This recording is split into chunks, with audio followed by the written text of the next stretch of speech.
অনেক ধরনের পিঠে তো আপনারা খেয়েছেন, তবে এইভাবে একবার পিঠে বানিয়ে খেলে আপনারা এর স্বাদ ভুলতেই পারবেন না। এত কম সময়ে যে এত লোভনীয় একটা পিঠে বানিয়ে নেওয়া যায়, সেটা আপনারা না দেখলে বিশ্বাসই করতে পারবেন না। এই পিঠেটা খেতে অসম্ভব লোভনীয় আর সুস্বাদু হয়। যে পিঠে খায় না সেও কিন্তু একবার খেলে বারবার খেতে চাইবে। বানানো একদম সহজ, মাত্র কয়েকটা ঘরোয়া উপকরণ দিয়েই আজ আমি এই পিঠেটা তৈরি করে দেখাবো।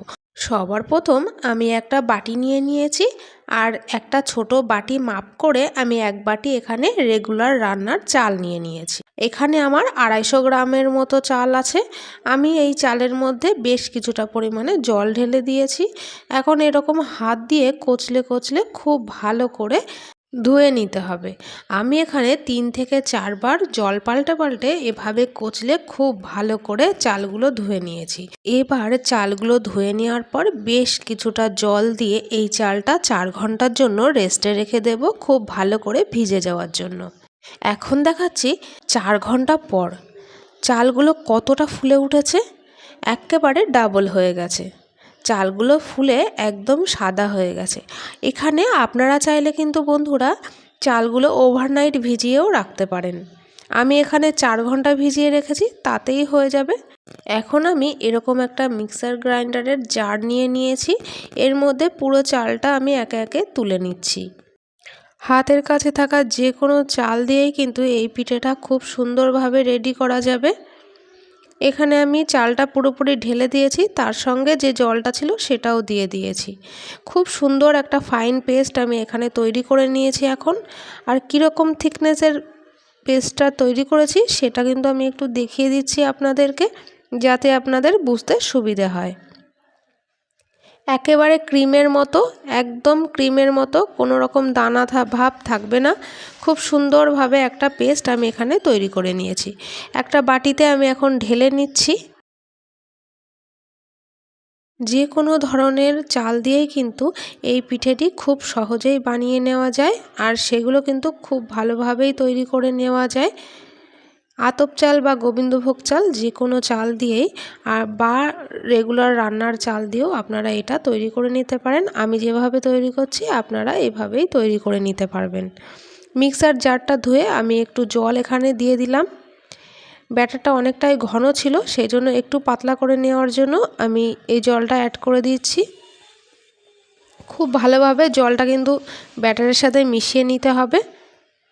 একদম স্মুথ একটা ব্যাটার এখন তৈরি করে নিয়েছি। এই অবস্থায় আমি রেখে দেব 5 মিনিটের জন্য রেস্টে। 5 মিনিট একটু রেস্টে রাখার ফলে ব্যাটারটা খুব ভালোভাবে সেট হয়ে যাবে, সেই জন্য আমি 5 মিনিটের জন্য রেস্টে রেখে দিচ্ছি। এবার আমি গ্যাসের ওপরে একটা ফ্রাইং প্যান বসিয়ে দিয়েছি, তাতে 2 কাপ মতো জল দিয়ে দিয়েছি, আর ওই কাপেরই আমি 1 কাপ এখানে গুঁড়ো দুধ দিয়ে দিচ্ছি। যতটা পরিমাণ গুঁড়ো দুধ দিয়েছি তার ডাবল পরিমাণে জল দিয়েছি এখানে। এবার আমি খুব ভালো করে একটা হাতার সাহায্যে খুব সুন্দর করে জলের সঙ্গে মিশিয়ে নেব। আর জলটা যখন হালকা গরম হবে সেই সময়ই গুঁড়ো দুধটা মিশিয়ে দিতে হবে, না হলে কিন্তু দলা দলা হয়ে যাবে আর দুধের সঙ্গে জল মিশতে চাইবে না। ভালোভাবে মিশিয়ে নেওয়ার পর এখন আমি 1 হাতা পরিমাণে খেজুরের গুড় দিচ্ছি। এখানে এটা খেজুরের পাটালি, আপনারা চাইলে কিন্তু এখানে চিনিও দিতে পারেন, তবে খেজুরের গুড় দিলে এখানে ফ্লেভারটা খুবই সুন্দর আসে, সেই জন্য আমি গুড় দিয়েই বানাচ্ছি। গুড়টা খুব ভালোভাবে গুলে গেছে দুধের সাথে। এখন আমি এভাবে একটু জাল করে নেব, যেহেতু গুড়টা মেশার পরে দুধটা আরও একটু পাতলা হয়ে গেছে। এখন দুধটা একটু জাল করে ঘন করে নিচ্ছি। এভাবে নেড়েচেড়ে 2 মিনিটের মতো দুধটা আমি জাল করে একটু ঘন করে নিয়েছি, আর এই অবস্থায় গ্যাসের ফ্লেমটা বন্ধ করে দিচ্ছি। এই অবস্থায় দুধের ঘনত্বটা যেমন আছে আরও কিন্তু ঘন হয়ে যাবে ঠান্ডা হয়ে যাওয়ার পর। আগে থেকে যে ব্যাটারটা আমি রেডি করে রেখেছিলাম সেই ব্যাটারটা আমি আরও একটু মিশিয়ে নিয়ে দেখিয়ে দিচ্ছি। এখন এই ব্যাটারের মধ্যে আমি মিশিয়ে দেব স্বাদ মতো লবণ। লবণটা আপনারা আপনাদের পরিমাণ মতো এখানে মিশিয়ে দেবেন। যেমন পরিমাণের ব্যাটার আপনারা বানাবেন তেমনই লবণটা মিশিয়ে দিতে হবে। এখানে আমি লবণটা মিশিয়ে নিয়েছি খুব ভালোভাবে। এখন আমি এর মধ্যে মিশিয়ে দেব 1 চামচ ময়দা। যেহেতু শুধুমাত্র চাল দিয়ে এটা আমি বানাচ্ছি, সেই জন্য একটু নরম ভাব রাখার জন্য ময়দা অ্যাড করে দিচ্ছি 1 চামচ পরিমাণে। এখন এভাবে নেড়েচেড়ে ময়দাটা খুব ভালোভাবে ব্যাটারের সাথে মিশিয়ে নিতে হবে। ময়দাটা মিশিয়ে নেওয়ার পর এরকম হয়েছে, একদম মিডিয়াম ঘনত্বের একটা ব্যাটার রেডি হয়ে গেছে। এইখানে ব্যাটারটা কিন্তু বেশি ঘন বা বেশি পাতলা হলে একেবারেই হবে না, মিডিয়াম ঘনত্বের রাখতে হবে। এরকমই একটা ঘনত্বের ব্যাটার রেডি করে নিতে হবে। এখন আমি নিয়ে নিয়েছি একটা ইনো। এই ইনোটার অর্ধেক পরিমাণে আমি ইনোটা এর মধ্যে মিশিয়ে দেব। খুব ভালো করে মিশিয়ে দিতে হবে। আর যখনই পিঠেটা বানানো হবে তখনই এই ইনোটা মিশিয়ে নিয়ে সঙ্গে সঙ্গে বানাতে চলে যেতে হবে, এরপরে আর রেস্টে রাখা যাবে না। ইনোটা খুব ভালোভাবে মিশিয়ে নিয়েছি। এখন আমি সরাসরি গ্যাসের উপরে চলে যাচ্ছি। একটা তাওয়া আগে থেকে গরম করতে বসিয়ে দিয়েছিলাম, সেই তাওয়ার উপরে 1 চামচ ব্যাটার এভাবে দিয়ে দিলাম। আর দেখুন বন্ধুরা, কত সহজে খুব তাড়াতাড়ি এই পিঠেটা রেডি হয়ে যায়। একদম অসংখ্য জালিযুক্ত একটা পিঠে কিন্তু রেডি হয়ে গেছে। এবারে আমি তুলে নিলাম তাওয়া থেকে। খুব সহজেই কিন্তু তাওয়া থেকে ছেড়ে যাবে। আর কত সুন্দরভাবে রেডি হয়ে গেল, আপনারা দেখে আশা করি বুঝতে পারছেন। প্রত্যেকটা পিঠে কিন্তু এভাবেই জালিযুক্ত তৈরি হবে। হাজারো জালিযুক্ত পিঠে তৈরি হয়ে যাবে খুব সহজে। আর বেশিক্ষণ রাখার কোনো প্রয়োজন নেই তাওয়ার ওপরে। উল্টো সাইডটা একটু দেখিয়ে দিচ্ছি কত সুন্দরভাবে জালিদার হয়েছে। এই পিঠেটা বানানোর জন্য একদমই বেশি সময়ের প্রয়োজন হয় না। এই পিঠেটা বানানোর সময় গ্যাসের ফ্লেমটা মিডিয়ামে রাখতে হবে, তাহলে কিন্তু প্রত্যেকটা পিঠে এরকম জালিযুক্ত হবে।